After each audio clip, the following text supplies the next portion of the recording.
Bom dia, boa tarde, boa noite, camarada. Mais um vídeo do Marxismo Bárbaro. Meu nome é João e nós estamos começando mais um vídeo da sequência de 1 minuto. Basicamente é o seguinte: eu pego um tema, explico ele durante 1 minuto, depois vem uma aula extra sobre o assunto, tá? Explicando. Hoje é Revolução Permanente, tá? Eu vou tirar 1 minuto aqui para explicar. É muito simples de entender a ideia central, apesar dele ser uma teoria muito grande, muito ampla.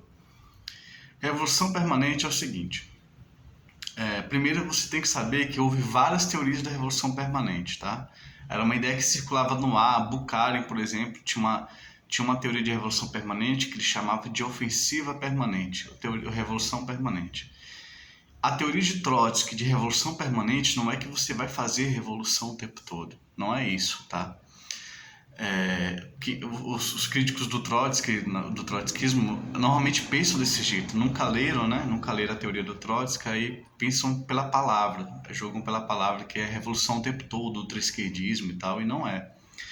É basicamente o seguinte: na época do imperialismo, em que se formam as grandes potências imperialistas, as grandes empresas, monopólios e tudo mais, os grandes bancos, na época imperialista, nos países atrasados não é possível fazer uma revolução burguesa, porque a burguesia é fraca, porque a burguesia tem medo do movimento operário, que já é forte, e porque essa burguesia é associada à burguesia internacional. Então a burguesia, na nossa época, deixou de ser revolucionária. Ela tem medo da revolução, tá? Ou esse é de um lado ela é fraca para fazer uma revolução, não tem condição de fazer uma revolução burguesa.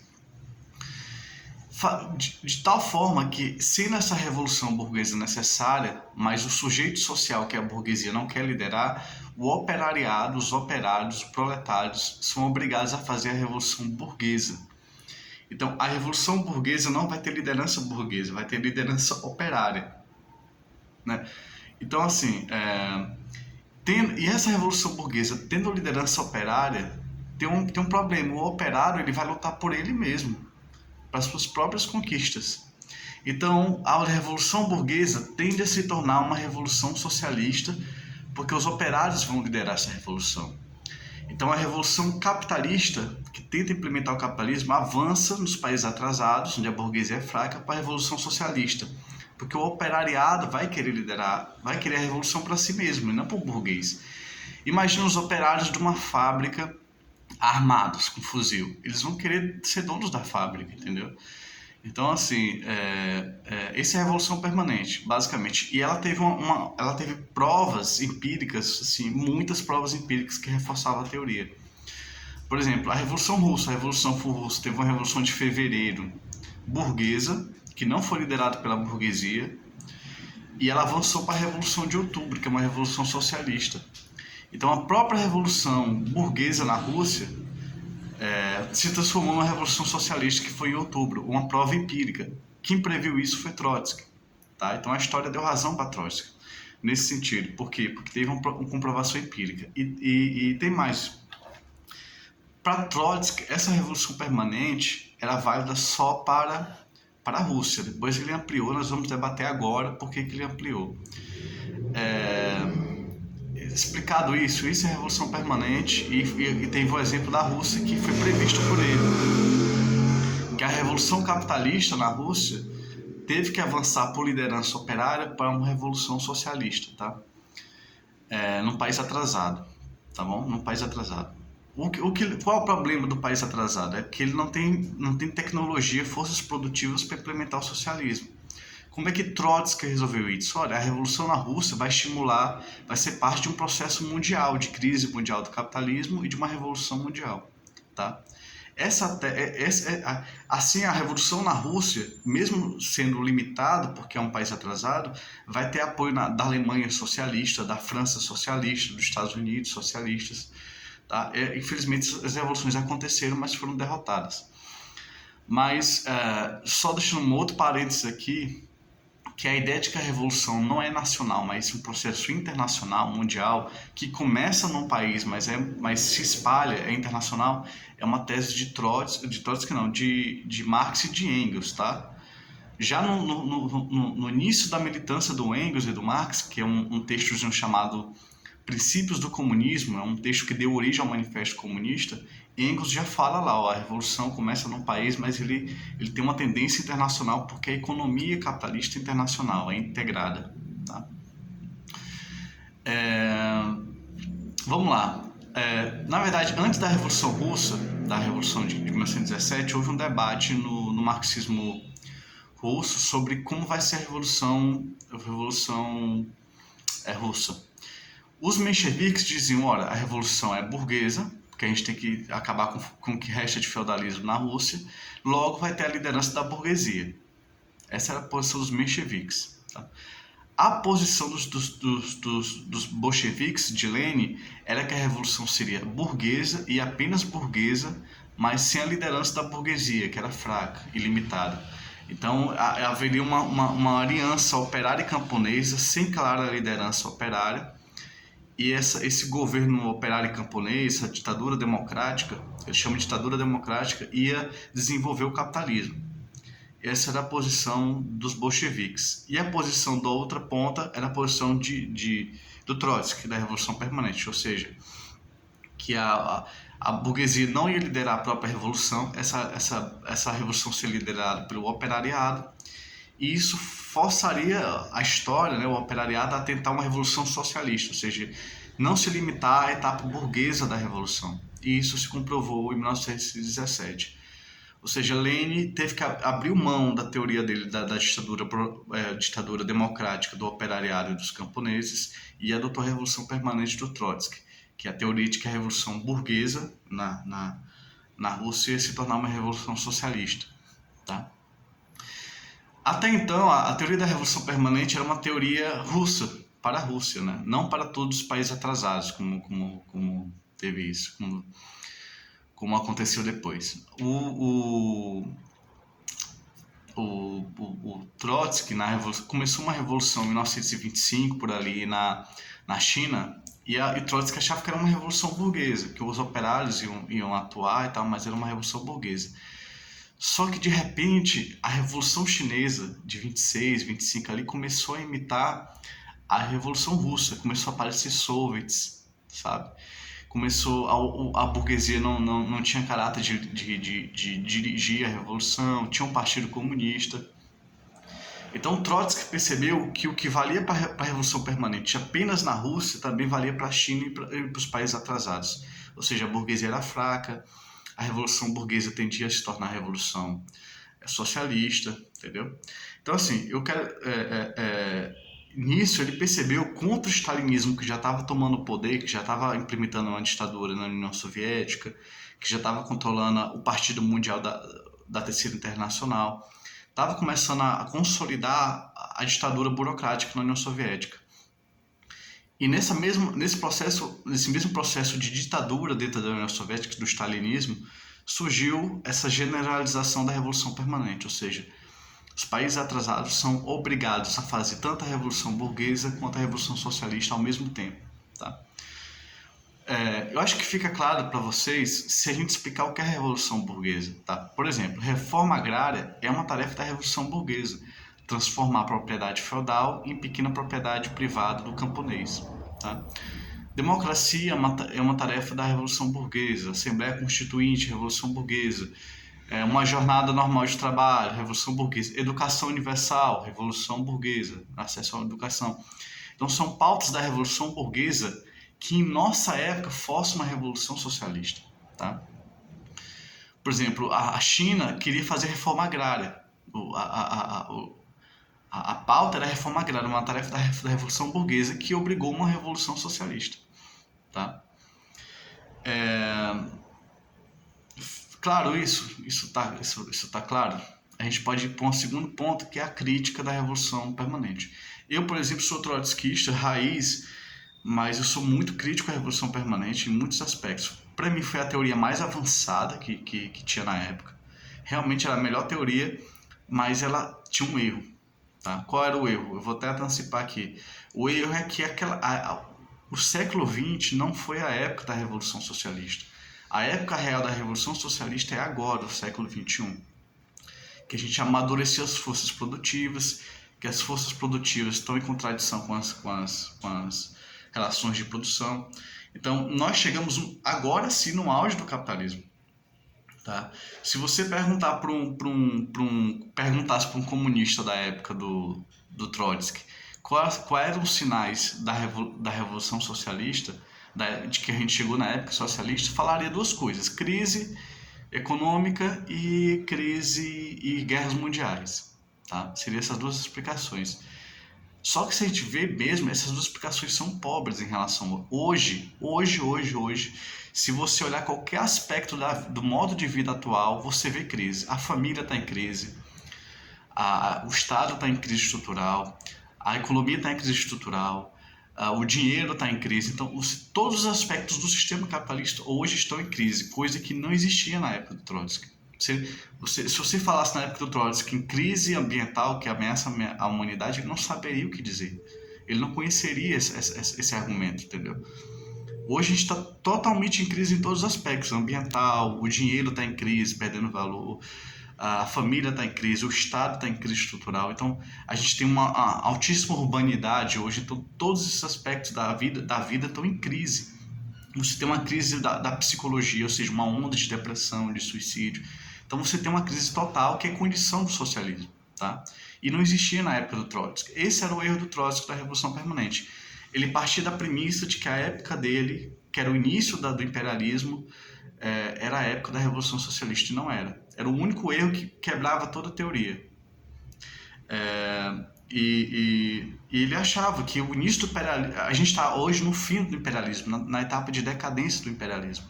O que ele viu foi a ascensão do imperialismo, a robustez, o desenvolvimento do imperialismo, não sua decadência. Então, assim, a teoria do Trotsky encheu de provas empíricas que comprovavam a teoria dele, né? Mas mesmo assim, provas empíricas não provam que a teoria está totalmente certa. Você pode superar essa teoria, que é a necessidade de uma nova revolução permanente, que eu apresento no meu livro A Crise Sistêmica. Tá? Qual foi a crítica que os trotskistas fizeram à revolução permanente? Eu vou falar aqui de Nahuel Moreno, um argentino, que inspirou a LIT, o PSTU e tudo mais. Nahuel Moreno ele se viu obrigado a fazer uma crítica da revolução permanente. E fazendo essa crítica eu consigo explicar melhor a teoria, tá? Ainda melhor. Por exemplo, Trotsky dizia que a revolução permanente exigia que um partido revolucionário liderasse a revolução socialista. No entanto, as revoluções socialistas do século XX, nenhuma foi liderada por um partido revolucionário. Só a Revolução Russa foi liderada por um partido revolucionário. As outras revoluções, nenhuma foram dirigidas por partidos revolucionários. Na China, em Cuba, Iugoslávia, nenhum país, Camboja, nenhum tinha partido revolucionário. Ou seja, a revolução permanente era tão mais forte do que Trotsky pensava, que até partidos não revolucionários se viram obrigados a fazer uma revolução socialista. Tá? Segundo, para Trotsky, apenas o operariado, os operários seriam liderança da Revolução Socialista. Ou seja, a Revolução Burguesa se torna uma revolução socialista liderada pelos operários. Porém, depois da Segunda Guerra Mundial, todas as revoluções socialistas foram lideradas por camponeses e não por operários. Todas. Tá? Então, chega a ser uma coisa curiosa. Assim como a Revolução Burguesa não foi liderada pela burguesia, mas pelos operários, a Revolução Socialista não foi liderada pelos operários, mas pelos camponeses. Tá? Eu vou fazer aqui mais uma questão aqui a mais. A Revolução Burguesa, a Revolução Socialista e a burguesa se misturavam. Mas qual era a base social da Revolução Burguesa no século XVIII e XIX, na França, na Inglaterra? Eram os camponeses. Então, assim como os camponeses foram muito participantes da Revolução Burguesa no passado, eles, nessas revoluções estranhas, que eram burgueses e operários ao mesmo tempo, eles também tiveram um grande papel. Então, outro erro de Trotsky é que aquelas revoluções do século XX seriam todas operárias. E não, algumas foram de liderança burguesa. Tá? Esses são os erros do Trotsky, vamos dizer assim. Mas o Moreno, ele era contra a teoria da revolução permanente, mas ele ficou no meio do caminho, ele não entendeu por que a Revolução Permanente falhou, né, no século XX. A minha teoria central é a seguinte: como eu já disse aqui, o século XX não era ainda o momento da Revolução Socialista. Toda a Revolução Socialista foi precipitada. Por isso, todos os países que fizeram a Revolução Socialista acabaram em ditaduras burocráticas, e não só acabaram em ditaduras burocráticas, eles retornaram décadas depois ao capitalismo. Então, hoje, todos os países, China, Rússia, Camboja, Vietnã, voltaram ao capitalismo. Por quê? Porque ainda não eram maduros. Não só os países não eram maduros, mas o mundo ainda. O sistema mundial ainda não era maduro para o socialismo. Isso mudou hoje, tá? Isso mudou e finalmente a gente tem as condições para uma revolução permanente de fato, tá? Até de uma nova teoria da revolução permanente. O Trotsky fez uma outra previsão que faz parecer a teoria dele certa também, que era o seguinte: nos países socialistas com ditaduras existe uma contradição. O cara que é o ditador, os ditadores, os burocratas do Estado, eles vivem uma vida melhor do que os operários comuns nos países socialistas. Eles têm uma vida privilegiada, mas eles não têm propriedade privada, então eles querem ter uma vida cada vez melhor, eles querem cada vez mais ser ricos, os burocratas do Estado. Querendo ser ricos, querendo deixar herança para os filhos e tudo mais, eles vão a própria burocracia vai restaurar o capitalismo nos países socialistas. Essa foi a previsão do Trotsky. Ele deu duas opções: ou os operários nos países ditos socialistas fazem uma revolução democrática e tomam o poder nos soviets de novo, refundam o poder dos soviets e implementam de vez a revolução, a democracia socialista, ao mesmo tempo que espalha a revolução mundialmente, ou a burocracia vai retornar ao capitalismo, né, pelas suas próprias mãos, para poder ser rica, para poder ser dona das fábricas e tudo mais. E isso aconteceu. Tá? A gente sabe, com a queda do Muro de Berlim, a restauração do capitalismo, os burocratas privatizaram as empresas, deram de volta a concorrência, acabaram com o planejamento central. Isso destruiu a qualidade de vida dos trabalhadores e gerou uma revolta. Tá? Lembrando, não é que o povo se revoltou contra o socialismo, isso é uma confusão muito feita. Foi porque a burocracia restaurou o capitalismo. Ao restaurar o capitalismo, caiu a qualidade de vida dos trabalhadores, e ao cair a qualidade de vida dos os trabalhadores se revoltaram, de forma desorganizada, mas se revoltaram, o que derrubou algumas ditaduras, o que é uma coisa boa, mas o capitalismo tinha sido retornado pela mão da própria burocracia. Isso foi uma previsão de Trotsky, mais uma vez ele acertou. Tá? Mas o que eu estou dizendo, o fato de uma teoria acertar muito não quer dizer que ela está correta. Quer dizer que ela está correta até um certo ponto. Tá? Que a premissa central da Revolução Socialista de Trotsky estava errada. Que o século XX era a época da Revolução Socialista, e não era. Tá? Por isso que países imaturos não encontraram consigo a revolução na Alemanha, nos Estados Unidos, na França, na Itália. Ou seja, os países desenvolvidos não precisaram fazer uma revolução socialista, e por isso não houve socialismo mundial. Esses países atrasados ficaram isolados e tiveram que voltar ao capitalismo. Então,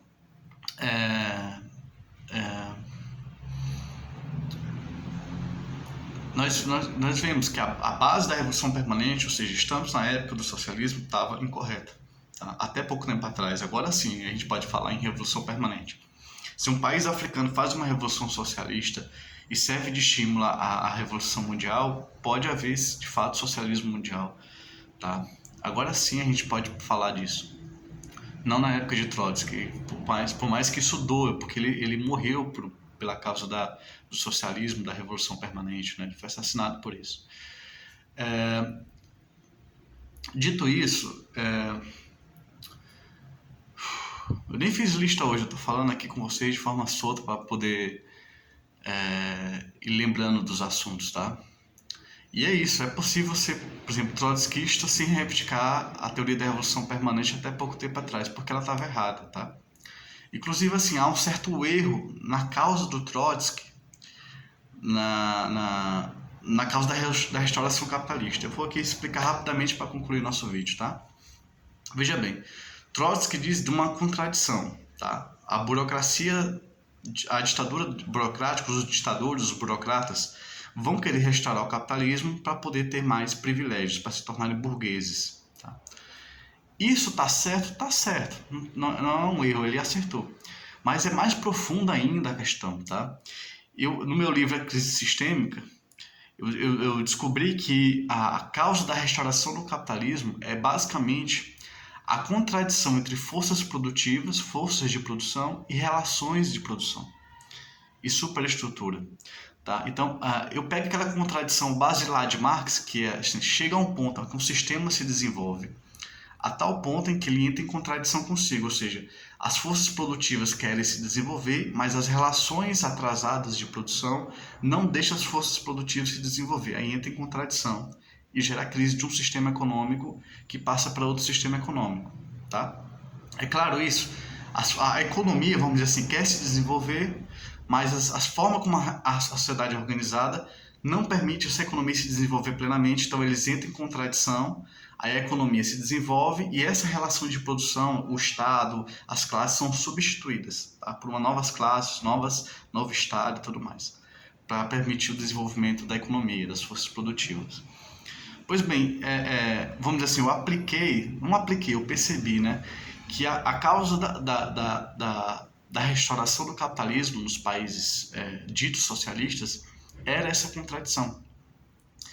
Então, quando chegou a hora, olha só, quando chegou a hora desses países implementarem uma tecnologia socialista por excelência, os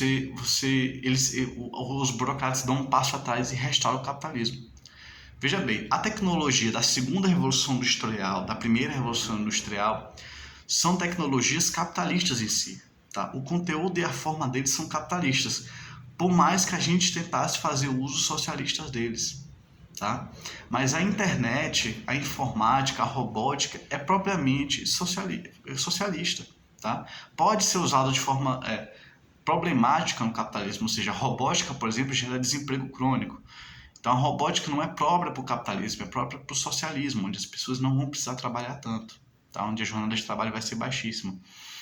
Então, quando chegou a hora da União Soviética, em especial, que era o centro do mundo, implementar uma tecnologia socialista, a burocracia dá um passo atrás e restaura o capitalismo, para não chegar no socialismo, entende? Para não chegar de fato no socialismo.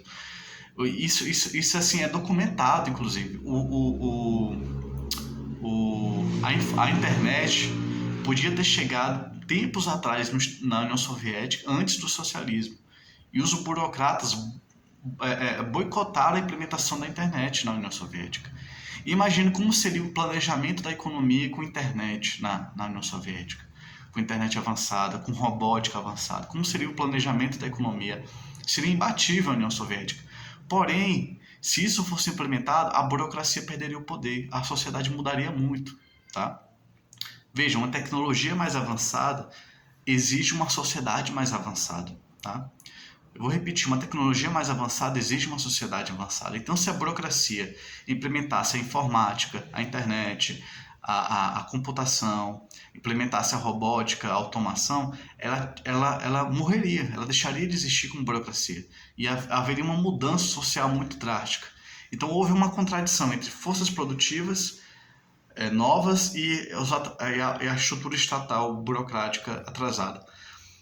Então, como foi resolvida essa contradição? Essa contradição foi resolvida implementando o capitalismo, retornando ao capitalismo, enriquecendo os burocratas. Essa foi a solução negativa do problema. Tá? Mas esses países estavam paralisados economicamente por essa contradição. Tá? Entre forças produtivas novas que precisariam ser implementadas e as relações de produção que não permitiam mais as relações de superestrutura, de Estado, que teriam de mudar para essas coisas serem implementadas, tá bom? Na China existem várias mediações entre isso. Por exemplo, a pequena propriedade do camponês na China, né? Você tinha várias pequenas propriedades privadas do camponês chinês. A produtividade era muito baixa, tá? Era preciso implementar cooperativa, produção estatal de grande escala, tecnologia para desenvolver o campo na China, né? Mas aí entrou em contradição consigo, ou seja, mais uma contradição entre forças produtivas e relações de produção. E mais uma vez a burocracia chinesa resolveu de forma negativa, por exemplo, liberando os preços no mercado, gerando hiperinflação e tudo mais. Então é curioso assim, ó, como a Revolução Burguesa, o que eu defendo é que, além de serem revoluções incompletas, incapazes, eram revoluções duplas, tanto burguesas quanto socialistas ao mesmo tempo, tá? Por exemplo, a União Soviética desenvolveu a tecnologia capitalista, tá? Antes de vir a automação, a informática, ou seja, desenvolveu a primeira e a segunda revolução industrial, coisa capitalista. Mas as relações eram socialistas, existiam relações socialistas, por exemplo, o desemprego era proibido na União Soviética. Então, existia uma contradição entre as tendências da Revolução Burguesa e da Revolução Socialista na União Soviética e nos outros países. O que eu argumento basicamente é o seguinte: o fato da Revolução. Trotsky fala que a Revolução Burguesa é superada pela Revolução Socialista. O que eu digo é diferente: a Revolução Burguesa está dentro da Revolução Socialista. São revoluções de fato de duplo caráter. Por quê? Porque as forças produtivas ainda eram imaturas. Tá? Então existia uma luta entre a Revolução Burguesa e o caráter burguês, a Revolução Burguesa e a Revolução Socialista nesses países, e entre o caráter burguês e o caráter socialista nesses países. Na China, por exemplo, como Revolução Socialista, os preços eram tabelados, ou seja, eram constrangidos, o valor era constrangido, como Revolução Socialista. Mas como a Revolução Burguesa se baseava na propriedade do camponês, no mercado, pequena propriedade privada camponesa. Então existia essa contradição entre a Revolução Burguesa e a Revolução Socialista. Em resumo, a Revolução Burguesa, o tempo da Revolução Burguesa tinha passado e o tempo da Revolução Socialista ainda não tinha surgido. Era entre mundos, sabe? Estava no meio do caminho entre a Revolução Socialista e a Revolução Burguesa. Como não era possível uma revolução burguesa mais, era uma revolução socialista. Mas como ainda não era possível uma revolução socialista, era uma revolução burguesa. Ambos incompletos, uma revolução socialista incompleta e uma revolução burguesa incompleta, que serviu como nosso ensaio geral, tá? O que eu quero deixar para vocês, esse ensinamento é esse, assim, existe na teoria marxista dizendo que a Revolução de 1905 na Rússia foi o ensaio geral da Revolução de 1917 na Rússia. Então eu pego essa teoria de ensaio geral e aplico, né? Assim, percebo que ela existe.